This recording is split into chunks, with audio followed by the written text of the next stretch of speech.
Muito bem. A Comissão Parlamentar de Inquérito das Bets ouviu hoje a influenciadora Virgínia Fonseca. Ela chegou ao Senado por volta das 10 horas e 45 minutos e presta esclarecimentos como testemunha sobre contratos e como funciona o trabalho destes influenciadores na divulgação de casas de apostas e jogos de azar online. Um dos primeiros questionamentos que a influenciadora respondeu foi sobre a suspeita de que os divulgadores ganhavam uma comissão em cima da perda dos apostadores. A Virgínia ficou nervosa, chegou a confundir o microfone com o canudo. Mas vamos ouvir qual foi a resposta dela. O que aconteceu foi o seguinte, eu fechei o meu contrato com o Esporte da Sorte e esse valor que eles me pagaram, se eu dobrasse o lucro dele, eu receberia 30% a mais da empresa, em momento algum sobre perdas dos meus seguidores. Nunca teve sobre isso no contrato, meu contrato não tem nada de anormal. Então, o que aconteceu foi isso, mas que nem foi atingido esse valor, nem foi dobrado, então eu nunca recebi R$1 a mais do que o meu contrato de publicidade que eu fiz por 18 meses. Então, era um valor fixo. Se eu dobrasse o lucro, eu receberia 30% a mais da empresa, mas isso não chegou a acontecer, então eu não recebi R$1 a mais do contrato. E lembrando que isso era uma cláusula padrão, que na época, com todos os outros meus contratos, eram assim, com todas as outras empresas. Então, não era só Bets. A Virgínia esclareceu sobre a conta que é utilizada para divulgar os jogos e quando ela foi questionada sobre o valor que ela já ganhou com a publicidade sobre esses jogos de azar, a influenciadora se restringiu ao direito de permanecer calada. Muito bem, vamos começar com o Ricardo Rous. Ricardo, duas coisas. Bom, foi influenciador, né? Só existe influenciador porque existe o influenciado, né? E é o colunista social da era digital. Eu pergunto a você, qual é o grau de responsabilidade do influenciador? Eu, assim, na minha cabeça de 37 anos de promotor, primeiro eu tenho que investigar o fato, para depois o partícipe. Não seria melhor investigar as empresas que exploram jogos de azar, se elas estão legalizadas ou não? Porque na medida que elas forem legalizadas, a influenciadora está divulgando algo lícito. E na medida em que elas são empresas ilegais, ela é partícipe de uma associação criminosa. Nós não estamos começando do avesso essa investigação?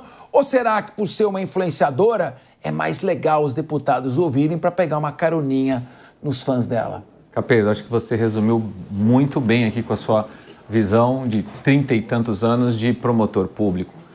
É isso, é ir atrás das empresas, que eu acho que talvez não esteja acontecendo aqui. Primeiro ponto deveria ser isso, para a gente partir daí. Mas o que está sendo discutido também, principalmente nos bastidores da CPI, é que isso chegou ao gabinete da senadora Soraya Tronic, é que os influenciadores tinham ali conhecimento e até informações de que os seus seguidores jogando, perdendo, porque o aplicativo que os influenciadores usavam para divulgar e mostrar, e muitos deles mostram isso ao vivo, que eles estão ganhando dinheiro, não era o mesmo aplicativo divulgado para as pessoas. Era um aplicativo separado, onde ele apenas ganhava. Jogava 2, 3 vezes, ganhava um valor. Jogava mais 3, 4 vezes, ganhava outro valor. Então mostrava que era muito fácil obter o ganho. Mas não era aquele aplicativo de fato usado por seus seguidores. E aí os seguidores baixavam o aplicativo tradicional lá da determinada bet e iam perdendo consecutivamente, como funcionam os jogos de azar aí.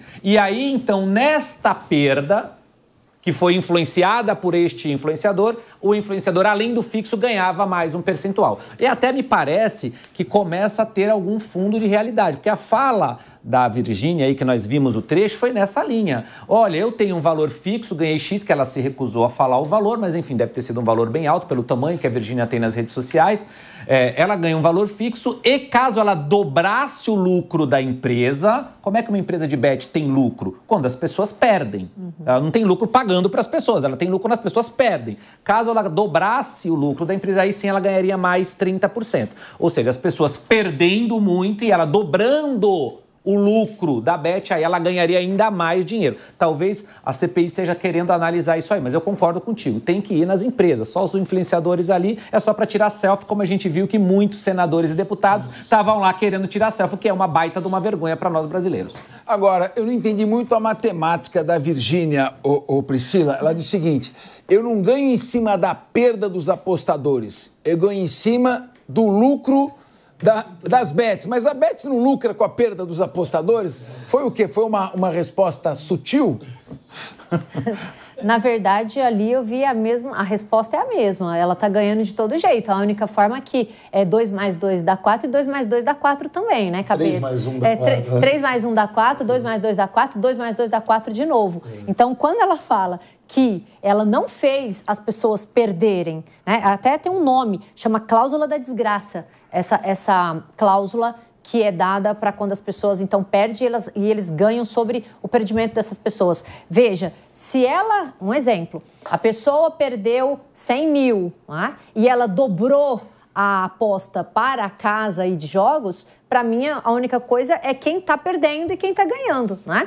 Ou seja, deu na mesma. Então, na verdade, ela vai ganhar. Agora, o que me chama a atenção, ela falou, não, mas eu ia ganhar 30% a mais caso eu dobrasse o lucro, mas eu não consegui dobrar. Mas não foi por vontade dela, porque ela fez, né, de alguma forma, a divulgação. Agora, o que me chama a atenção, Capês, é chamar, né, Deolane, Adélia Soares, que é até uma advogada, ex-BBB, chamar o Rico Melquiades, não sei se fala assim, são influenciadores, quando, na verdade, Capês, a gente observa que o Estado não ganha com isso. Então, eles estão atrás disso daí, da CPI, mas o Estado está pensando em colocar legalidade nesses jogos, né? E não atrás de quem faz o quê, ganhou quanto. O Estado está atrás de regulamentar e, por trás disso, ouvindo essas pessoas, né? Me parece que ela até deu autógrafo, Capês. Então, tirou uma selfie também. Tirou uma selfie. Eu não tenho nada contra autógrafo, né? Nada contra selfie, mas não pressupõe uma coisa séria que é buscar, porque, na verdade, essa CPI foi iniciada para quê?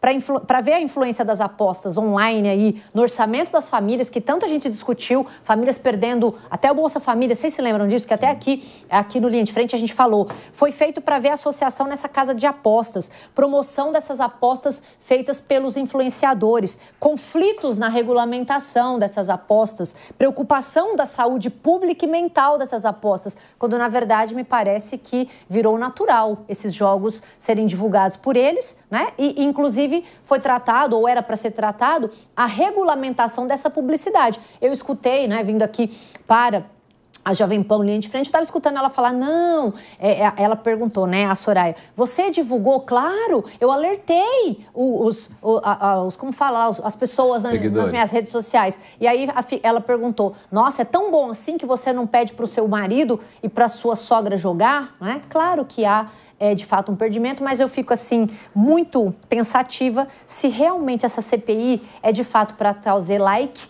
ou para se buscar realmente a saúde pública e mental dessas pessoas que jogam, que tanto a gente discutiu aqui. Pois é. Meu querido Rodolfo Maris, agora, essas bets, elas são uma porta aberta, um convite à lavagem de dinheiro, ao crime organizado e a todo tipo de atuação de organizações criminosas, seja aquelas que já atuam no jogo do bicho, sejam aquelas que usam desse expediente para promover algum tipo de lavagem de dinheiro. Agora eles estão tentando minimizar isso. Mas tem muitas bets que funcionam ilegalmente, fora da regulamentação, e aceitam apostas em dinheiro, justamente porque elas são irregulares. Como é que você vê, então, a possibilidade de vincular a responsabilidade de um influenciador antes de saber para qual bet que ela está influenciando? É isso que eu não consigo entender. Qual a lógica aí da CPI? Então, vamos lá, Capês. Que bom que você tocou nesse ponto. Muito bom. Porque a bet na qual a Virgínia faz parte, ela é regularizada no país. Assim como a da Deolane também. E a Deolane foi chamada para essa CPI, mas me corrijam aqui, por favor, se eu li errado. Foi através de um habeas corpus que ela conseguiu e ela não foi para essa CPI. Ela conseguiu esse habeas corpus e ela foi retirada dessa CPI. Agora, vamos lá. No país hoje foi regulamentado, lá em dezembro do ano passado, salvo engano, que para você ter uma bet no país, você precisa ter ali um acordo de 30 milhões de reais. Ou seja, você acha que o crime organizado, PCC, Comando Vermelho, você acha que essas facções, eles não têm 30 milhões para colocar aí ter uma bet? É claro que tem. Mas vamos pensar na outra responsabilidade. Só quem tem alguém em casa que é viciado em jogo, só quem tem alguém em casa que é viciado em jogo, nesse tipo de apostas, sabe o inferno que é, Capês. Pessoas que pegam o seu salário e acabam depositando a sua confiança nessas bets. E a Virgínia, devemos lembrar que a Virgínia, ela nem é brasileira, ela nasceu lá em Connecticut, ela veio para o Brasil com 3 anos de idade, ela é esposa do Zé Felipe, ela começou na internet em 2016, dando dicas de beleza e falando de moda, e logo depois ela começou o seu namoro com o cantor Zé Felipe, filho do Leonardo, e aí a vida dela mudou, porque ela começou a postar coisas sobre maternidade, ela se tornou uma celebridade. A empresa dela, que é o Ipink, faturou em 2024 algo em torno de, em 2022, o último número, desculpe, 170 milhões de reais. Ou seja, a pergunta que eu quero fazer aqui é, a Virgínia precisava ser patrocinada, ser bancada por uma bet? Imagina o quanto ela recebeu só por assinar, para estar fazendo esse Muito bem.